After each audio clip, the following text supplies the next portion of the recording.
Basuhuje kuri Flow Kitchen and Creative, mugira amahoro mumeze neza.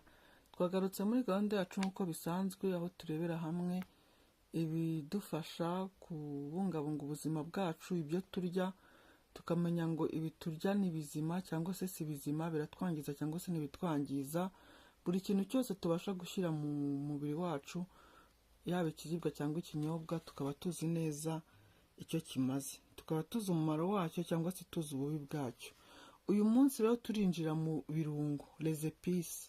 Les épices nazo zirakora cyane mu gikoni, niyo mpamvu tutazirengagiza. Zishyirwa cyane mu byo turya, ndetse tugiye kujya tuziganiraho nazo kugira ngo tujye tureba uburyo twazikoresha atari mu byo kurya gusa, ndetse mu byo kunywa cyangwa n'ubundi buryo twajya tuzifata kugira ngo zirusheho kudukingira indwara nyinshi zitandukanye. Kuko namaze kubibona cyangwa se birazwi n'abantu batari benshi ko ibirungo biba byifitemo imiti ihambaye ikomeye cyane, ndetse kurusha n'imiti yo muri farumasi ishobora kutuvura, ishobora kuturinda indwara nyinshi.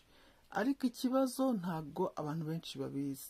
Niyo mpamvu rero nzajya nyuzamo tukajya tuganira ku birungo, tukaganira ku kiribwa runaka uyu munsi, ejo tukaganira ku kinyobwa, ejo bundi tukaganira ku kirungo runaka. Ntabwo tuzajya tubisiga inyuma, kuko ibirungo bifasha umwanya munini mu gikoni cyacu. Niyo waba utabikoresha ugomba kumenya umumaro bifite, ukajya ubikoresha mu gikoni cyangwa se mu bundi buryo. Kuko ibirungo ababizi barabizi ko birimo imiti ikomeye, ko bivura cyane, bifite akamaro gakomeye cyane, ndetse ko bifasha no kurinda indwara nyinshi. Ntatinze rero, reka uyu munsi twinjire mu birungo. Dutangirire ku cyitwa kaneri. Ikirungo cyitwa kaneri ni ikirungo kirazwi cyane, cyangwa se abantu benshi bakita cinnamon. Cinnamon ni mu cyongereza, kaneri ni mu gifaransa, ari kumenya kubigura mu ma supermarket akenshi biba byanditseho cinnamon. Niyo mpamvu nkeka ko ari ryo zina abantu benshi bazi. Kaneri cyangwa cinnamon rero ni ikirungo abakunda guteka bakunda kugikoresha mu biryo. Ntabwo kiza abantu benshi cyane, ariko hari abakizi. Ndagira rero ngo tukiganireho, namwe mukimenye, mukibwire abandi bajye bagikoresha, kuko gifite akamaro gakomeye cyane mu bwirinzi bw'umubiri wacu, mu kuturinda indwara n'ibibi byinshi biba biri mu byo turya tuba twariye. Kidufasha gusohora ubwo burozi buba bwageze mu mubiri. Kaneri ifite umumaro ukomeye cyane. Reka tuyiganireho nk'ikirungo, turebe ikidufasha iyo twayiriye, ndetse tumenye n'uburyo tuzajya tuyifata n'ingano yayo, hanyuma nayo tuyishyire mu ifunguro ryacu rya buri munsi. Comme depuis l'Antiquité, la cannelle est une substance végétale aromatique provenant de l'Écosse. Sa forme d'origine ressemble à des petits tubes, mais on la consomme souvent mûrie. Cannelle ni ikirungo cya kera cyane, ngo kirazwi. Ibirungo akenshi na kenshi bikoreshwa cyane n'abantu bo muri Aziya. Ntabwo bakunda gukoresha imiti cyane yo muri farumasi ya kizungu. Bakoresha ibi birungo, ibi biti Imana baraduhaye, bo barabimenye kera, bazi akamaro kabyo. Babikoresha nk'ibirungo mu gikoni bikaryoha, bakanabikoresha nk'imiti. Reka rero tujye tubigiraho, cyangwa se natwe twigire mu bushakashatsi buba bwarakozwe, natwe tubimenye tubikoreshe, kuko umubiri wacu uba ubikeneye. Kaneri rero ngo irazwi, izwi ku buryo bwayo bwo gukoreshwa mu gikoni nk'ikirungo gihumura neza. Ikaba ari udutibe, muragenda muyibona ku mashusho, ni udutibe, ariko akenshi ikonsomwa nk'agafu yisewe. Niko dukunda kuyibona, forume y'agafu. Udutibe tuboneka hakeya. Très apprécié pour sa saveur parfumée, elle est également riche en antioxydants bénéfiques pour la santé.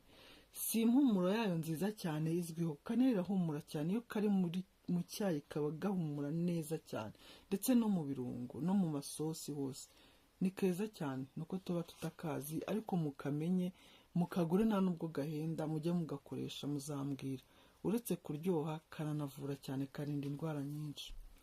Dukomeze tubirebe. Nibyo batubwiraga rero, ngo uretse kuba gafite saveur parfumée, gahumura neza, ariko yifitemo na propriété antioxydant.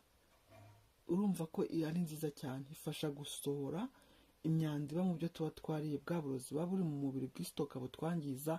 Kaneri yifitemo propriété antioxydant zisohora iyo myanda. Akaba ari nziza, bénéfique pour la santé, akaba ari nziza ku mubiri nk'uko bari kubitubwira. Caractéristique de la cannelle, source de fibre. Cannelle yifitemo amafibre, bya bikatsi bituma digestion igenda neza, bikarinda umuntu constipation. Très peu calorique, yifitemo isukari nkeya, iri kuri 5 gusa nkuko nigeze kubibabwira n'ubundi muri video yindi araho nayivuze, iri kuri 5 mu gihe hari ibiribwa biba biri ku 100 cyangwa kuri 90 na 95, cannelle iri kuri 5. Urumvikana ko ari ikiribwa cy'abadiabetike. Umuntu urwaye diabete agiye akunda gufata agacyayi karimo cannelle yamufasha cyane cyane. Ndetse favorise le bien-être digestif, ifasha muri digestion nari mbivuzeho, igatuma igogorwa rigenda neza kubera za fibre ifitemo. Iri source d'antioxydant nabyo twabivuze, irafasha cyane mu gusohora imyanda mu mubiri. Exhauster du goût, ituma umuntu aryoherwa iyo wayishyize mu biryo, iraryoha cyane no mu cyayi irahumura cyane. Cannelle est utilisée depuis les siècles pour traiter large éventail d'affections, notamment le rhume, le grippe, les problèmes digestifs, l'asthme, l'hypertension artérielle, les migraines, les douleurs articulaires, l'anémie, le diabète, les maladies cardiovasculaires, les troubles cutanés et les maux de tête. Izi zose ni indwara cannelle ivura, kandi si ugukabya nibyo rwose. Ibyinshi ngewe mba narabikoresheje, mba mbifiteho ubuhamya. Ivura rero grippe, gufungana mu mazuru, les problèmes digestifs, ibibazo by'igogorwa. Iyo ufite ikibazo muri digestion yawe ugafata cannelle, birakira birashira. Ivura asthma, ivura hypertension artérielle, umuvuduko w'amaraso, les migraines ndakeka ari umutwe ukabije. Ivura les douleurs articulaires, ivura kubabara mu ngingo. L'anémie, yongera amaraso. Le diabète, isukari nyinshi mu mubiri irayigabanya. Les maladies cardiovasculaires, irwanya indwara z'umutima. Les troubles cutanés, ibibazo by'uruhu.